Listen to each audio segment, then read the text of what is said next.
तो आज हम लोग क्लास 12 का हिस्ट्री का चैप्टर नंबर 1 से लेके 15 तक में जितने भी सारा सब्जेक्टिव क्वेश्चन बनते हैं तो आज के इस वीडियो में कंप्लीट करेंगे। और मैं बोल देता हूं कि इससे बाहर सब्जेक्टिव क्वेश्चन नहीं आते हैं, मैं जितना बता रहा हूं। यह वीडियो का पार्ट नंबर 5 है। इससे पहले हम लोग 4 वीडियो कंप्लीट कर चुके हैं।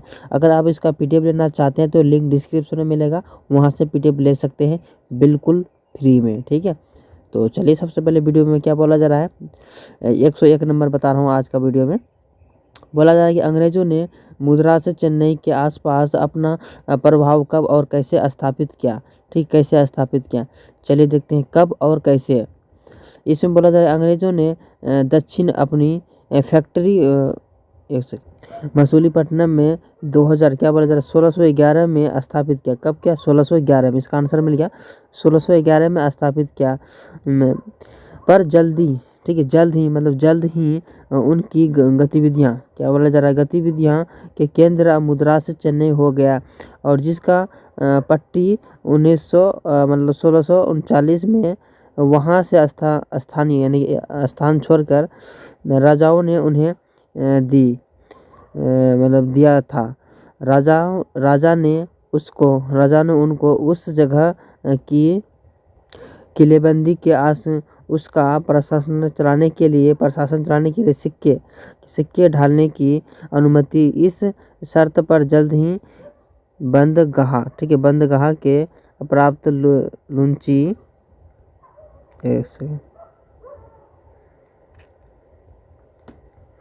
का आधा भाग राजा को दिया गया। यहाँ अंग्रेजों ने अपनी फैक्ट्री ईद गिर्द एक छोटा सा किला बनवाया, जिसका नाम फोर्ट सेंट चार्ज पड़ा। ठीक है, बस यही था। ठीक है, आप लोग देख लेना इसको अच्छी तरीके से। और बोला जा रहा है क्या इसमें, भारत में यूरोपीय उपनिवेशों की स्थापना के क्या कारण है। क्या कारण है उपनिवेशों की, क्या कारण है स्थापना की, क्या कारण है। तो इसका आंसर है इसे यूरोपीय देशों के निम्नलिखित कारणों में से भारत के उपनिवेशों की स्थापना की।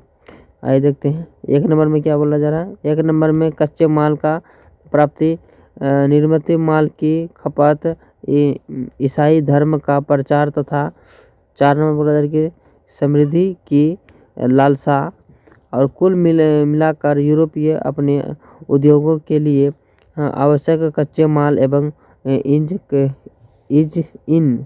कच्चे मालों से तैयार सामानों के बाजार की तलाश में ही भारत की और आए, और इसके माध्यम से उनका उद्देश्य था कि अपनी समृद्धि, ठीक है, अपनी समृद्धि, बस यही था। चलिए 3 नंबर में बोला जा रहा है क्या, 1857 के विद्रोह की असफलता के कारण का संक्षिप्त लिख करें। तो 1857 के विद्रोह की असफलता के कारण, जैसे कि 1857 के विद्रोह के भारतीय जनता की तोड़ संघर्ष कर दिया गया। अंग्रेजों का सामना किया, किंतु कुछ कारणों के इस विद्रोह में भारतवासियों को असफलता मिली। इस सफलताओं के निम्न कारण थे। ठीक है, जैसे 1 नंबर में गया, यह विद्रोह निश्चित तिथि से पहले आरंभ हो गया। उनकी तिथि 31 मई थी, किंतु यह 10 मई 1857 को शुरू हो गया था, यानी पहले शुरू हो गया था। और 2 नंबर में बोला जा रहा है क्या, यह स्वतंत्रता संग्राम सारे भारत में फैल गया था। परिवहन तथा संचार के अभाव में इस पर पूर्ण नियंत्रण न रख सके। भारतवासी के पास अंग्रेजों के मुकाबले हथियार का अभाव था, यानी कि अंग्रेज से भारत में कम हथियार था। भारत में कुछ वर्गों ने इस विद्रोह को सक्रिय भाग नहीं लिया, यानी कि ज़्यादा इसको क्या बोलते हैं, मतलब क्या बोलते हैं उसको, हाँ सीरियस, ज़्यादा सीरियस नहीं लिया। भारत में अंग्रेज़ों के का सामने कुशल सेनापतियों का अभाव था, यहाँ का सेनापति का भी अभाव था। 6 में बोला जा रहा है कि अंग्रेज़ों को ब्रिटेन से यथा समय सहायता प्राप्त होती गई, माने ब्रिटेन से भी उसको सहायता मिलती गई, किसको, अंग्रेज़ों को। और 7 नंबर में बोला कि क्रांतिकारियों में किसी एक योजना एवं निश्चित योजना उद्देश्य, ठीक है, उद्देश्यों की कमी थी, मतलब निश्चित। ब्रिटेन में चित्रकारों ने 1857 के विद्रोह को किस रूप में देखा गया है? ब्रिटिश की पत्रिकाओं को, अखबारों में, कार्टूनों में 1857 के विद्रोह के दो, ठीक है, बिंदुओं पर किया गया है, बिंदु पर कर दिया गया है। हिंदुस्तानी सिपाहियों की बर्बरता और ब्रिटिश सत्ता की अजेयता का प्रदर्शन टॉमस जॉन्स वर्कर के 1859 के release of Lucknow in memoriam न्याय जैसे चित्रों के माध्यम से ब्रिटिश से प्रतिरोध की भावना और उनकी अजेयता की भाव ही प्रदर्शित होती है। चलिए 5 नंबर में बोला जा रहा है क्या, 1857 के विद्रोह का तत्कालीन कारण क्या था? 1857 के विद्रोह का तत्कालीन कारण कारतूसों में लगी सुअर और गाय की चर्बी थी। नई 100 फील्ड बंदूकों में गोली भरने के पूर्व कारतूस और दांत से छीलना पड़ता था। हिंदू और मुसलमानों में दोनों, यानी कि गाय और क्या बोलते हैं, सुअर की चर्बी को मिलाकर जो बनाता था, तो उसमें दांत से छीलना पड़ता था ना, क्या बोलता है, ग्रेनेड क्या बोलता है, हाँ उस ग्रेनेड को। तो काफ़ी ज़्यादा हथियारे थे जैसे दांत से छीलना पड़ता था, उसमें थोड़ा दिक्कत हो गया। आगे बोला जा रहा है क्या, ही गाय और सुअर की चर्बी को अपने अपने धर्म के विरोध समझते थे, अतः इनका फरकना, ठीक है, भड़कना स्वाभाविक था। 26 फरवरी 1857 को बरहमपुर में 19वीं नोटिस एक्ट, ठीक है, एनफेंटी ने कारतूस प्रयोग करने से मना कर दिया गया। 19 मार्च 1857 को चौथी, ठीक है, 34वीं नेटिव इन्फेंट्री के सिपाही मंगल पांडे ने अंग्रेज अधिकारियों को मार डाला। बाद में उसको पकड़कर फांसी दी गई। सिपाहियों का ठीक है, निर्णायक विद्रोह 10 मई 1857 को मेरठ में शुरू हुआ था। कहाँ पे हुआ था? मेरठ में शुरू हुआ था। मेरठ कहाँ पे है, आप लोग कमेंट करके बताएंगे। 6 नंबर में बोला जा रहा है क्या, 1857 के विद्रोह के मुख्य कारण क्या था? मुख्य कारण 1857 के सिपाही के मुद्रे का महत्वपूर्ण प्रमुख कारण निम्नलिखित है। एक कारण हो गया सामाजिक कारण। अंग्रेजों ने अपने भारतीय सामाजिक कुरीतियों को दूर करने के लिए कानून बनाया कि उन्होंने सती प्रथा को कानूनी अपराध घोषित कर दिया गया। उन्होंने विधवा पूर्ण विवाह करने की कानून अनुमति दी गई। स्त्रियों को क्या बोला जा रहा है, शिक्षित किया जाने लगा। रेलवे तथा यातायात के अन्य साधनों को बढ़ावा दिया गया। शुरुआती लोग इन सब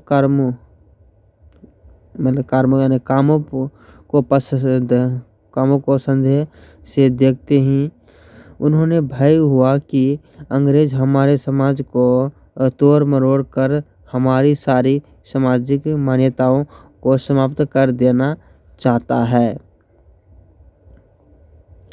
3 नंबर में है कि धार्मिक कारण। 3 नंबर में क्या हो गया, धार्मिक कारण। ईसाई धर्म प्रचार करने के परिवर्तन के करा देते थे। अंग्रेजों ने मंदिरों और मस्जिदों की भूमि पर कर लगा दिया गया। अतः पंडितों और मौलवियों ने सुरुष्ट होकर जनता में अंग्रेजों की विरोध जागृति फैला दिया गया। सैनिक कारण। दूसरा कारण था कि सैनिक कारण। भारतीय एवं यूरोपीय सेनानियों के पद पर वेतन, पदोन्नति आदि को लेकर भेदभाव किया जाता था। भारतीय सेनानियों के साथ बुरा व्यवहार किया जाता था और उन्होंने कम महत्व दिया गया जाता था। सामूहिक रसोई होने वाले कारण के उच्च वर्ग के ब्राह्मण और ठाकुर के लोग निम्न वर्गों के लोगों के साथ खाना पीना प्रसन्न न थे। आगे बोला जा रहा है तत्कालीन कारण कारतूसों में लगा सुअर और गाय की चर्बी थी। नई फील्ड बंदूकों में गोली भरने के पूर्व कारतूसों दांतों से छालना और पकड़ना पड़ता था। हिंदू मुसलमानों दोनों ही गाय और सुअर की चर्बी का अपने धर्म के विरोध समझते थे। अतः अभी इसको पढ़े, ठीक है। चलिए, इसमें बोला जा रहा है क्या, लक्ष्मीबाई कौन थी और संक्षिप्त परिचय दीजिए। वह झांसी की उत्तर प्रदेश की रानी थी। अपनी संतान न होने पर उसने एक बच्चे को दत्तक पुत्र के रूप में गोद लिया गया था तथा झांसी का उत्तराधिकारी घोषित किया गया था। लेकिन अंग्रेजों ने उनके उत्तराधिकारी की घोषणा की अधिकार को मान्यता नहीं दी जाती थी। इसी कारण 1857 के विद्रोह के दिन ही अंग्रेजों ने सेनाओं के जग पड़ी। उसने नाना साहेब की विश्वसनीय के सेनापति तथा तात्या टोपे और अफगान सरदारों की मदद से ग्वालियर पर गया अपना अधिकार स्थापित किया गया। अतः उनके काल पी के स्वाधान पर वह अंग्रेजों ने संघर्ष करती है कि वीरगति को प्राप्त हुई सरकार उसका वार सभी के लिए प्रेरणा मानी जाती थी। 8 नंबर के तात्या टोपे को कौन था, उनका संक्षिप्त परिचय दे। तात्या टोपे नाना साहब की सेना का कुशल अधिकार, अत्यधिक साहसी, परमवीर एवं विश्वसनीय सेनापति था। उन्होंने 1857 के विद्रोह के कानपुर में अंग्रेजों के विरोधी कुशलता से गुरिल्ला नीति अपनाते हुए अंग्रेजों सेना की नाक पर दम कर दिया गया था। अंग्रेजों जनरल और बंदहम का बुरी तरह से पराजित किया तथा झांसी की रानी लक्ष्मीबाई का पूर्ण नष्ट से सहयोग दिया गया। कालांतर में सर कोलिन कैंपबेल में उसने हराया था। 1858 के अंग्रेजों के तात्या टोपे को फांसी की सजा सुना दी। इसमें बोला जाएगा नाना साहब का उनका संक्षिप्त परिचय दे। चलिए, इसका परिचय में बोला जाएगा नाना साहब के अंतिम मराठा पेशवा बाजीराव द्वितीय का दत्तक पुत्र था। 1857 के विद्रोह के उन्होंने अंग्रेजों के विरोध कानपुर में विप्लव छेड़ने के लिए उकसाया था। जब कानपुर के सिपाहियों और शहर के लोगों के नाना साहब के समक्ष बगावत की बागघोर के संभालने की प्रार्थना की तो ऐसा ही करने के अतिरिक्त उसने समक्ष को भी विकल्प नहीं था। सन 1851 के ही जब पेशवा बाजीराव द्वितीय की मृत्यु हो गई थी, अंग्रेजों ने नाना साहब को न तो पेशवा माना और न ही उन्हें पेशन माना। ठीक है, नहीं उसे पेशन माना। दी गई लंबे संघर्ष के बाद जब अंग्रेजों ने कानपुर पर अधिकार किया गया तो नाना साहब को अंग्रेजों के सेनापति के नील तथा हेवलॉक के तात्या टोपे की मदद से पराजित की गई। कहाँ पर? कानपुर में। किले पर पुनः अधिकार किया गया। 1857 के नई सेना के आने के बाद सर लेकिन कैंपबेल ने पुनः नाना साहब को पराजित किया। नाना साहब को अंग्रेजों ने हाथों नहीं आने दिया। वे नेपाल के भागकर पहुंच गए और कामयाब रहे। उनके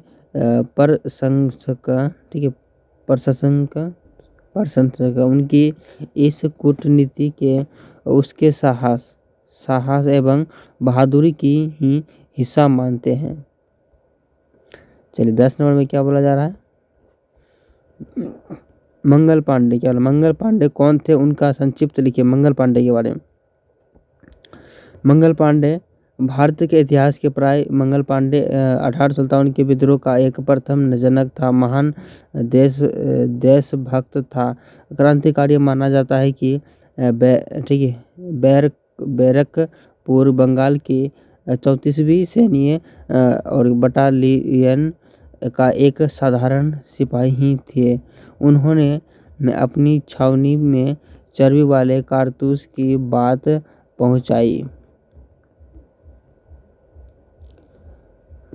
तथा अंग्रेज अधिकारियों के धर्म विरोधी आदेश की अवहेलना की गई। राजतंत्र ने मेजर की हक्सन के